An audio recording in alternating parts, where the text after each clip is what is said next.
Сайн байцгаана уу? Руна ТV суугтаа тавтай морилцгоно уу?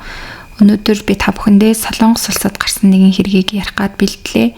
2015 оны 3 сарын 26-ны өдөр Сөүл хотын Квангнак дүүргийн Бөңчон дахь нэгэн мотел руу хоёр эрэгтэй яаран орж ирээд мотелийн эзэнт хандан гуйдаг. Манай төрсөн дүү 208 дугаар өрөөнд байгаа юм а. Өглөөнөөс хойш холбоо баригддаггүй. Өрөөнийх нь хаалгыг нээж өгөөд шалгаад өгж болох уу гэж гуйдаг. Буудлын эзэн төрүүлээд өрөө рүү нуцтаж үздэг. Гэвч ямар ч хариу байгаагүй. Бүртгэлийг нь шалгахад өглөө эрт 208 дугаар өрөөнд нэг эрэгтэй, нэг эмэгтэй хоёр хамт орж ирээд бүртгүүлсэн нь тэмдэглэгдсэн байсан. Эзэн нь мастер түлхүүрээ аваад өрөө рүү очин хаалгыг нь хит тогссон ч дотроос ямар ч хөдөлгөөн чимээ сонсогдоогүй. Уг нь эзэн дур мэдэн үйлчлүүлэгчийн өрөөг онгойлгох ёсгүй. Гэхдээ яаралтай байдал үүссэн байж магадгүй гэж үзээд эцэст нь хаалгыг болгоомжтой онгойлгон ордог. Тэр өрөөнд ормогцоо орон дээр нэгэн залуухан эмэгтэй хүнжил нүмерсэн чихтэй хэвтэж байгааг харан унтаж байгаа юм байна гэж бодсон очоод дуудаж сэрэхийг оролцсон ч ямар ч хариу өгөөгүй. Тэгэд буудлын эзэн гараа түүний хамар руу ойртуулж амьсгалыг нь мэдрэх гэсэн боловч амьсгал огт байгаагүй. Буудлын эзэн чочирдон зог тусах зуур араас нь дагаж орж ирсэн хоёр эрэгтэй яаравчлан зүрх уушигны сэргэн амьдруулах арга хэмжээг хийхийг оролцсон ч аль хэдийн оройтсон байсан. Буудлын эзэн гарын чичирт сандран 112 руу дуудлагч удалгүй цагдаа нар хүрэлцэн ирцгээсэн. Нас барсан хохирогчийг шалгахад хүзүүн дээр нь боомлсон ул мөр тод харагдаж байсан. Мөн нүдний зовхны дотор талд нь улаан цэгэн толб харагдсан нь боомлуулж амьсгал хураагдах явцдаа нүдний даралт нь огцом нэмэгдэж жижиг судснууд нь хагарснаас үүсдэг шинж тэмдэг гэдгийг харуулж байсан. Цагдаа нар дараа нь өрөөнд доторх байдлыг шалгадаг. Тэгтэл энэ газар үнэхээр хүн амны хэрэг гарсан өрөө мөн үү гэж эргэлзэхээр хэмжээнд хитрхи цэвэр цэмцгэр байсан. Энд тэнд хаягдсан зүйл юусоо байхгүй, алчуур, сойд зэрэг эд зүйлс бүгд байрандаа угаалгын өрөөний шал хүртэл нойтон мөр байхгүй, огт ус хүрээгүй юм шиг хуурай хэрнээ маш цэвэрхэн харагдаж байсан. Өөрөөр хэлбэл гэмт итгээд өөрийн үлдээсэн уул мөрийг зориудаар цэвэрлсэн мэт сэтгэгдэл төрүүлж байсан. Гэсэн ч нэг чухал нотлохоо гарч ирсэн. Хохирогчийн хумсны завсраас өөр хүний арсны эдийн хэсэг илэрсэн. Мөн угаалгын өрөөний шалан дээрээс эрэгтэй хүний үс олддог. ДНХ-ийн шинжилгээ хийхэд энэ хоёр нотлогооноос нэг эрэгтэй хүний ДНХ болох нь илэрч цагдаагийнхан ДНХ мэдээллийн санд энэ ДНХ-тэй таарах хүн байгаа эсхийг шалгахад таарах хүн байгаагүй. Энэ нь ихэвчлэн өмнө нь яаш итгэл авч байсан хүмүүсийн ДНХ бүртгэгдсэн бүртгэл учраас гэмт итгээд бол өмнө нь ямар нэгэн хэрэгт холбогдож байгаагүй юм байна гэдгийг харуулж байсан. Дараа нь цагдаа нар зочид буудлын CCTV бичлэгийг шалгаж үзэхэд тэнд өглөө эрт хохирогч нэг эрэгтэйтэй хамт өрөө рүү орж байгаа нь тод харагддаг. Тэгээд хэдэн цагийн дараа тэр эрэгтэй ганцаараа өрөөнөөс гарч явж байгаа нь мөн харагдсан. Үүнээс хойш 208 дугаар өрөөнд нэг ч хүн орж гарч байгаа бичлэг байгаагүй. Ийм нөхцөлд тэр эрэгтэй с ิจ гтэй байх магадлал бол асар өндөр болж эхэлсэн. Гэвч тэр хүн хар өнгийн малгайтай цамц өмсөөд малгай нүрээ далдлах үйц гүн дарж өмссөн байсан нь царайг нь бол тод харагдуулахгүй байсан. Түүнээс гадна өрөөнөөс хохирогчийн төрөөвч гар утас зэрэг алга болсон байсан. Цагдаа нар үүнийг гэмт итгээд авч явсан байх магадлалтай юм байна гэж үзсэн. Энэ үед зочид буудлын эзэн цагдаа нарт нэг чухал мэдээллийг өгсөн нь өрөөг онгойлгохоор ирсэн тэр хоёр эрэгтэй өмнө нь хохирогчийн төрсөн ах нар гэж өөрсдөө хэлсэн. Гэхдээ яг цагдаа нарыг ирэх үед тэр хоёр бол ор сурггүй алга болчихсон байсан. Тэгэхээр энэ хоёр ямар нэгэн зүйл нууж байж магадгүй гэж буудлын эзэн цагдаа нарт мэдээлэл өгдөг. Тэгээд CCTV-г илүү нарийн ухаж шалгахад тэр хоёр эрэгтэй тухайн өдөр өглөө өөр цагуудад ч гэсэн буудалд 2 удаа ирсэн болох нь харагддаг. Ингээд цагдаа нар тэд холдоогүй энэ хавьд байгаа байх гэж үзээд хөдөлгөөнийг нь мөшгөж 2хан цагийн дотор ойролцоох буудалд нуугдаж байсан тэр хоёр залууг бол олж баривчилдаг. Баригдаад тэр хоёр өмнө нь хэлсэн үгээ өөрчилж бид үнэндээ хохирогчийн төрсөн ах бишээ зүгээр таньдаг ах нар нь байгаа юмаа гэж өөрсдөө хэлдэг. Тэдний тайлбар нь өглөө бид нар уулзахаар тохирсон байсан боловч ерөөсөө утас нь холбогдохгүй, холбоо барьж чадахгүй байсан учраас хайх гэж бид хоёрын буудалд ирсэн юм аа гэж хэлдэг. Тэгээд тэд хохирогчийг буудалд яг хизээ орсныг нь мэдчихсэн. Мөн 3 удаа энд ирж шалгасан байсан. За ингээд цагдаа нар бол нарийн шалгаад үзсэн чинь энэ бол хууль бус биеийн үнэлэлт явагддаг тийм бүлгэмийн хүмүүс болох нь тодорхой болдог. Тэр хоёр эрэгтэй зуучлагч байх магадлал маш өндөр байсан. Харин өрөөнд орсон хохирогч эмэгтэй тэднэр зуучлуулж ажилдаг хүн болох нь тодорхой болдог. Удалгүй хохирогчийн хэн болох нь илэрхэд нөхцөл байдал бүрч цочирдон болж хувирдаг. Хохирогч нь албатан биеийн үнэлэлтэнд ашиглагдсан ердөө 15хан настай насанд хүрээгүй охин болох нь ил болдог. 15 настай тэр охин анх Чүнчон мужийн Жомпёнгүн гэдэг газарт ээж эгчийнхээ хамт амьдардаг байсан. Ээж нь салсныхаа дараа ганцаараа шөнийн цэнгээнүүдийн газраар ажиллаж 2 охиноо өсгөдөг байсан. Охин салалт өсвөр насны хямрал хоёрыг зэрэг давж туулж байсан ч ээж нь ажил ихтэй байнга завгүй учраас охиноо сайн анхаарч чаддаггүй. Тэгээ охин ихэвчлэн ээжтэйгээ биш эгчтэйгээ ярилцдаг байсан. Гэвч цаг өнгөрөх тусам охин гэр бүлээсээ улам хөндөрч гэрээсээ дайжих нь олширсан. Ингээд 2014 оны 11 сард салхинд гарч чад ирья гэсэн богинохон зурвас гэртээ үлдээгээд охин гэрээсээ явдаг. Ингэж гэрээсээ явах үйлдэл өмнө нь хит гарч исэн учраас ээж ихч хоёр нь удахгүй хүрээд ирэх байх гэж хөнгөхнөөр бодсон. Тэр үед эгчтэйгээ бас мессенжерээр байнга холбоотой байсан учраас тэр хоёр бас тайван байжсэн. Гэвч энэ удаагийн гэрээсээ явалт нь бол 1 сар гаруй үргэлжилсэн. Нилээн утсан учраас ээж нь санаан зовнин охин руугаа уцтаж эхэлсэн боловч охины утас ерөөсө дуудахгүй байнга унтраастай байгаадсан. Найз нөхдөөс нь асуухад хин ч хаана байгааг нь мэдэхгүй гэсэн. Ингээд охин гэрээсээ явснаас хойш 1 сарын дараа ээж нь албан ёсоор охиныгоо алга болсон тухай цагдаад мэдээлэл өгсөн байсан. Охин өмнө нь гэрээсээ явахдаа ихэвчлэн найзындаа очиж байрладаг байсан. Харин энэ удаад бол тэр ямар ч таних хүн байхгүй мөртлөөсөө сөүл рүү явсан гэдэг нь тодорхой болдог.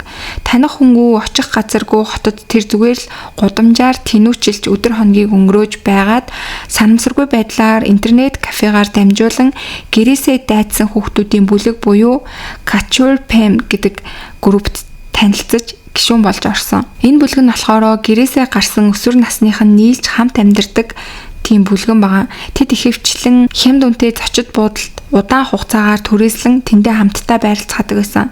Гэхдээ мэдээж тэдэнд амьдрахын тулд мөнгө хэрэгтэй. Харин бодит байдал дээр тэд өсвөр насны хүүхдүүд учраас хууль ёсоор ажил хийх боломжгүй. Учир нь насанд хүрээгүй хүн албан ёсоор ажилд орохын тулд асран хамгаалагчийн зөвшөөрөл шаардлагатай байдаг.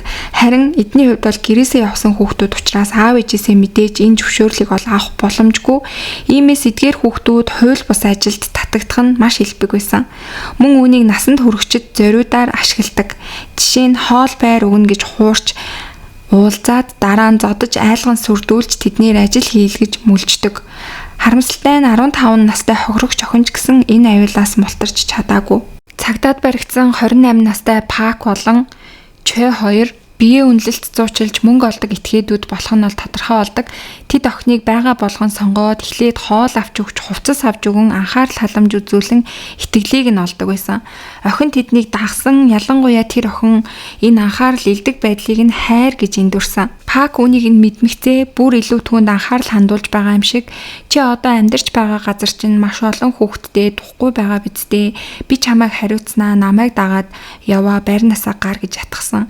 Ингээд охиныг авч явсан газар нь мөн тэр пунжон дунд байдаг өөр нэг зочид буудал байсан. Тэнд урт хугацаагаар амьдруулан тайван бай гэх мэтээр охиныг хуурсан. Тэр буудал нь хожим хэрэг гарсан буудлын ойролцоо тэр буудлаас өрдөө 100 орчим метрийн зайтай байсан. Охин баярлаж огт түүнийг хардаж сэрдэлгүйгээр дагаад явдаг. Гэвч буудлын хаалга даваад ормогцол Пакийн зан араншин тэр дороо хувирч тэд хамгийн түрүүнд охины гар утсыг булаан авч гаднах ертөнцтэй холбоо барих бүх суугийг нь тасалсан. Дараа нь түүнийг харгас зодож эхэлсэн. Тэд охин дуулууртай болтол нэг тусалж усуулгахгүй, хоолч өгөхгүй, зодож, хорж, тамлаж байж охиныг ер нь бол бүрэн хэрэгшээлдээ оруулж авч чадсан. Эдний арга барил нь нэрээ нуудаг аппликейшн ашиглаж охины жинхэнэ зургийг нь оруулаад насанд хүрсэн эмэгтэй мэтээр харагдуулж хүмүүстэй уулзалт зохион байгуулдаг. Охин ойролцоогоор 165 см өндөр байсан болохоор үеийнхнээсээ бол өндөр, гэхдээ царай нь хинч харсан хүүхэд сурагч гэдэг нь бол харагдчихсан. Гэвч хүмүүс үүнийг нь бол тоогоогүй. Ингээд охин 7 хоногт 5 өдөр бие үнэлэхээс өөр сонголтгүй болж зарим өдөр бүр 10 удаач бие үнэлдэг байсан нь ил болдог. Охин тэдэнтэй хамт амьдарч эхэлсэн 2 сараас эхлээд 3 сарын 26 хүртэл бараг 2 сарын хугацаанд нийт 250 удаа хүчээр бие үнэлэлтэнд явсан болох нь ил болсон. Хэрэг гарсан өдөр тэд өмнөгшгөө чатанд охины зургийг оруулж тусгай чат өрөө нээхэд маш хурдан хугацаанд 50 эрэгтэй тэр чат группт нь орж ирсэн. Тэд дундаас нь нэг 30 гаруй насны эрэгтэйг сонгоод охинтой уулзах цагийг тоолдог. Тэгээд охин зуучлагчдын тушаалаар тухайн эрэгтэйтэй хамт буудал руу орон зуучлагчид түүнийг хүлээнгээ ойролцоох PC тоглоомын газарт орцгоодог. Ер нь ихэвчлэн 1 цагийн дотор охиноос дуудлага ирдэг байтал тэр өдөр 2 цаг өнгөрсөн ч гэсэн ямар ч дуудлага ирээгүй. Тиймээс тэд буудал дээр 2 удаа ирж бүр хаалгыг нь тогссон ч ямар ч хариу өгөөгүй. Тэгээд арай жоохон байж байгаа дахиад нэг ирээгээд PC рүүгээ буцацгаадаг. Харин 3 дахь буюу сүүлчийн удаа ирэх үед нь охин өрөөнд орсноос хойш 6 цаг өнгөрсөн байсан.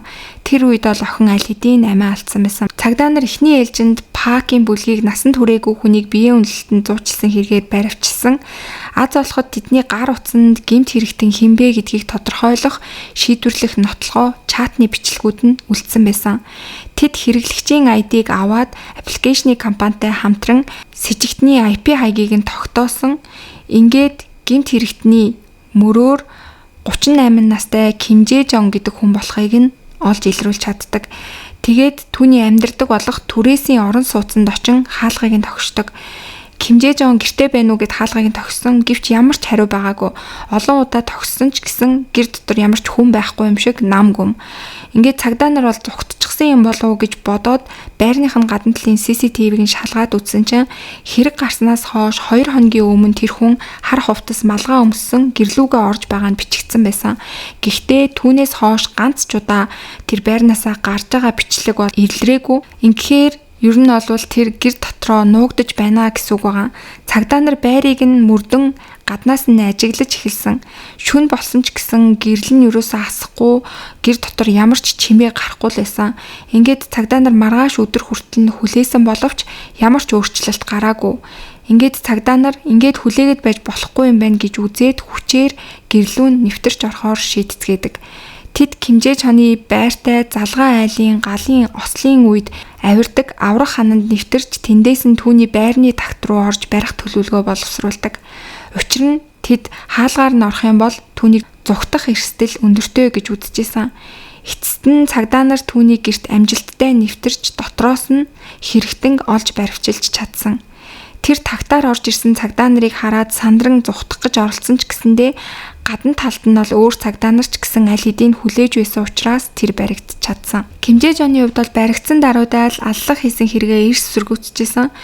Тэр эмэгтэйтэй уулзсан нь үнэн, гэхдээ би өрөөнөөс гарах үед тэр охин амьд байсан. Тэр бүр би усанд орж байх хооронд хувцас сольж өмсөөд орон дээр сууж исэн. Би гарах хүртэл уцаараа онлайн шопинг хийж байгааг нь би харсан гэж хэлдэг. Гэхдээ цагдаа нар бол энэ тайлбарт нь итгээгүй. Учир нь тэр хүн гарснаас хойш өрөөнд дахин хинч ороогүй. Охиныг боомлсон улмөрч тодорхой байсан. Тэгээд цагдаа нар Ким Жэ Жоны ДНХ-г авдаг. Өмнө нь хэрэг гарсан газрын угаалгын өрөөнөөс үс мөн охины хумсан завсраас хүний арсны ДНХ илэрсэн байсан. Тэгээ энэ хоёрыг тааруулж үзэхэд яг түүний ДНХ-тэй таардаг 100% таарсан. Ийм тодорхой нотлохооны өмнө бол Ким Жэ Жон эцэст нь хэрэг үйлдэлснээ хүлээн зөвшөөрөхөөс өөр аргагүй байдалд орсон. Цагдаа нар Ким Жэ Жоны гар утсыг хурааж аваад шалгаж байгаад санамсаргүйгээр мемо хэсгийг нээгээд үзчихдэг. Тэнд маш олон бичвэр нарийн тэмдэглэгдсэн байсан бөгөөд уншаад үзэхэд тэр нь зүгээр нэг тэмдэглэл биш байсан. Гэмт хэргийн өдрийн тэмдэглэл байсан. Тэр яаж хэрэг үйлдсэн, дараа нь яаж зугтсан, ямар дараалалаар юу хийсэн бүгдийг нь нэг бүрчлэн биччихсэн байсан. Гэхдээ хамгийн аимшигтай нь энэ тэмдэглэл ганцхан хэргийн талаар биш байсан. Тэнд нийт 3 хэрэг бичигдсэн байсан.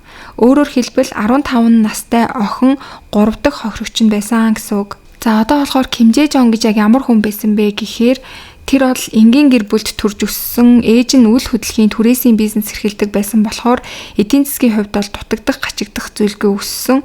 Гэвч харамсалтай нь тэр төрхөөсөө л нэг эрүүл мэндийн асуудалтай байсан. Тэр нь цусны судасны хавдар гэдэг өвчин байгаа. Судасны ханы эсүүд нь хит томорч арьсан дээр улаан толб товгор ургацаг үүсгдэг тийм эмгэг өвчин байгаа. Энэ нь нийтлэг хорт хавдар шиг амь насанд аюултай биш ч гэсэндээ зарим хүмүүсийн арьсан дээр бол бүр маш том өнгөтэйгээр ингээд нүдэнд харагдахуйцаар байдаг. Хэмжээ жоны хувьд бол энэ өвчний улмаас зүүн хацар дээр нь маш том улаан толб байсан бөгөөд энэ нь багасаа л дээрлэлтийн гол шалтгаан нь болсон. Хүүхдүүд түүнийг бохир байна, явж хацраа угаагаач гэх мэт доромжилдог байсан.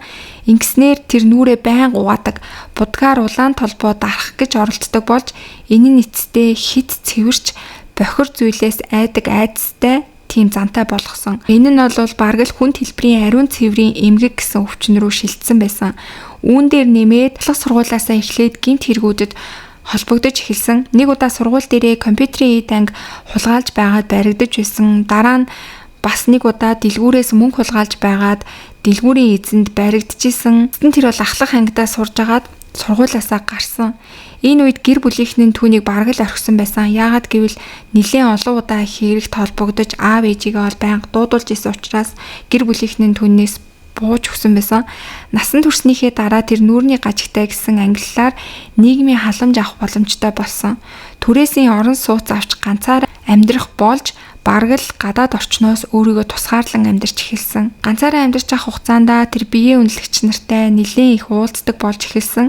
2014 оноос эхлэн массажны газар, зугаа цэнгэний газруудаар хэсдэг болж эхэлсэн. Хэмжээ жоны хувьд болохоор бэлгийн сулралтай байсан учраас хэвийн бэлгийн харилцаа түүний хувьд бараг л боломжгүй байсан.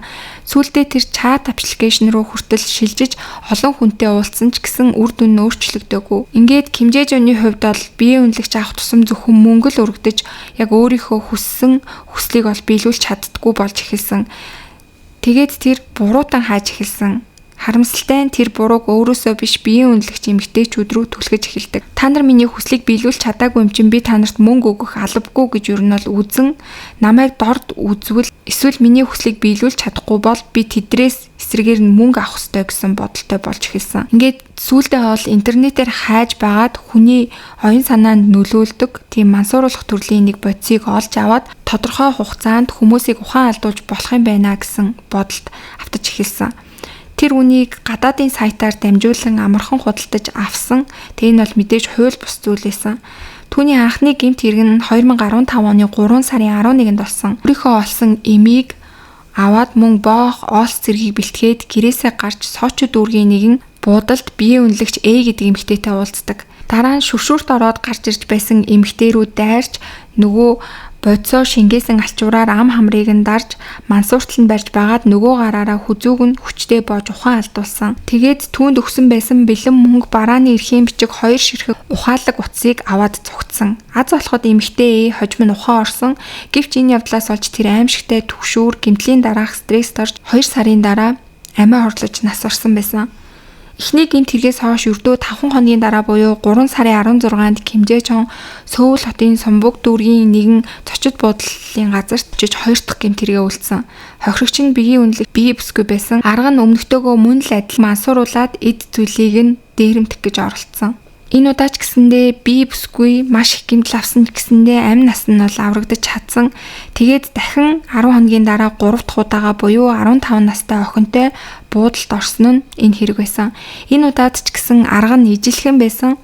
Гэхдээ энэ удаа хохирогч газар дээрээ амьсгал хураасан. Яагаад өмнөх 2 хүн нь амьд үлдсэн хэрнээсээ энэ охин нас барсан бэ гэдэг шалтгаан нь 2 дахь хэрэг дээр хохирогч би маш хурдан ухаан орчихсон. Тиймээс Кимжээчон 3 дахь удаад илүү их хэмжээний эмийг хэрэглэх хэрэгтэй юм байна гэж ботсон. Гэтэл энэ удаагийн хохирогч нь насанд хүрсэн хүн биш өсвөр насны хүүхэд байсан. Тиймээс энэ бодисыг бол тесрэглэх чадвар нь том хүнээс өөрөөсөн хит хүчтэй байсан учраас охин дааж чадалгүй амь насаа алдсан.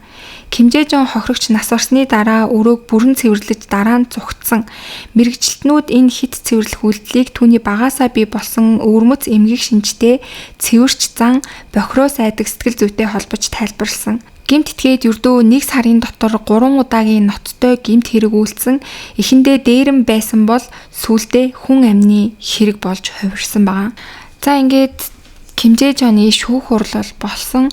Шүүх хурал эхлэхэд прокурор тал 3 хэргийг үндэслэн бүх насаар нь хорих ял тохиромжтой гэж үзэн ялыг санал болгосон. Гэвч шүүхийн эхний шатны дүгнэлт өөрөөсөн тэд аллах хийх шууд санаа зориг байгаагүй гэж үзсэн бөгөөд түүний үндэслэл нь эм хэрэгэлсэн нөхцөл байсан. Өөрөөр хэлбэл түүнийг алах зориг биш, эхлээд ухаан алдуулж өөрөө бүх зүйлийг удирдах захирах маягийн зоригтой байсан гэж үзэжсэн. Ингээд түүнд бүх насаар нь хорих ял биш 30 жилийн хорих ялыг оноосон. Прокурор бол энийг утгагүй гэж үзэжсэн. Энэ үед бол Кимжээ Жон дахин нэг санаанд оромгүй үйлдэл хийсэн нь өөрийнхөө хийсэн үйлдэлтэй үнэхээр гэмшиж байна гэд шоронд байхдаа амиа хорлох үйлдэлийг гаргадаг.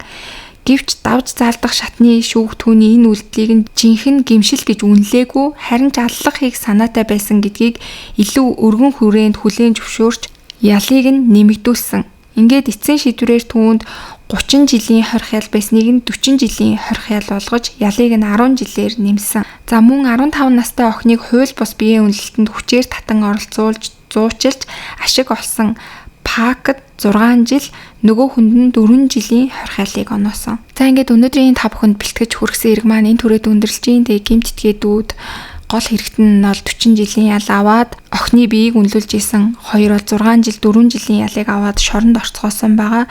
Тэгэд өнгөж 15 настай энэ жоохоо охины биеийг үнэлүүлж ийм аимшигтай ажил хийлгэж исэн тэр зуучлагчид бол үүнээс олон жилийн ял авах ёстой байсан бах гэж би бодож байна.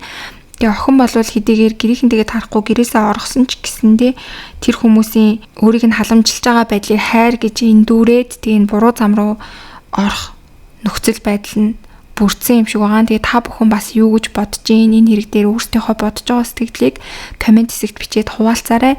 Сувг дээрээ мөн лайк, subscribe дарахаа битгий мартаарай.